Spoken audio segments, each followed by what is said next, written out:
సుండిపిండి prepare చేద్దామని ఎప్పటినుంచో అనుకుంటున్నానండి. ఇప్పుడు కుదిరిందనమాట.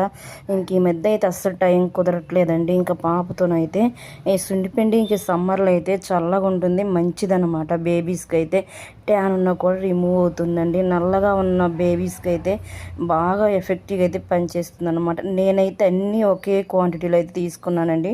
ఒక గ్లాస్తో తీసుకున్నాను. ఫస్ట్ అయితే శనగపప్పు, ఎర్రకందిపప్పు, బాదామ్స్ ఇంక ఇవన్నీ తీసుకున్నానండి. ఇక్కడైతే నేను గులాబీలు తెచ్చుకొని వాటిని అయితే ఎండబెట్టాను అన్నమాట. ఇప్పుడు చూసారా బాగా డ్రై అయిపోయాయండి. డ్రై అయిపోయిన తర్వాత నేనైతే మెంతులు కూడా అయితే యాడ్ చేసుకుంటున్నాను.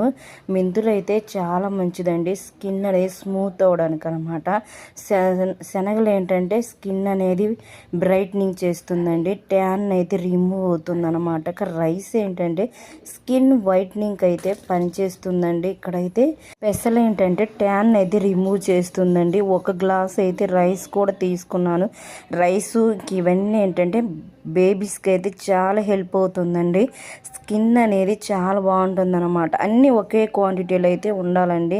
మనం బయటకు కొనాల్సిన అవసరమే లేదనమాట. మన ఇంట్లోనే మన బేబీకి అయితే మనమే ఈజీగా అయితే ప్రిపేర్ చేసుకోవచ్చు అండి. చూసారు ఎన్ని రకాలు ఉన్నాయో.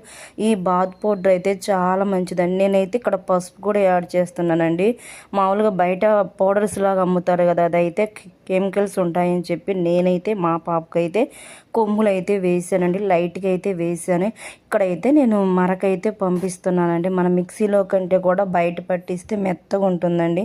మీకు ఎవరికైనా ఈ బాత్ పౌడర్ కావాలంటే వాట్సాప్ నెంబర్ అయితే ఇస్తానండి, కామెంట్ చేయండి. ఎందుకంటే బేబీస్ అయితే తెల్లగా వస్తారండి ఈ పౌడర్ ఆడితే మాత్రం. స్నానం చేయించేటప్పుడు ఉదయం సాయంత్రం మరిన్ని వీడియోస్ కోసం మన ఛానల్ని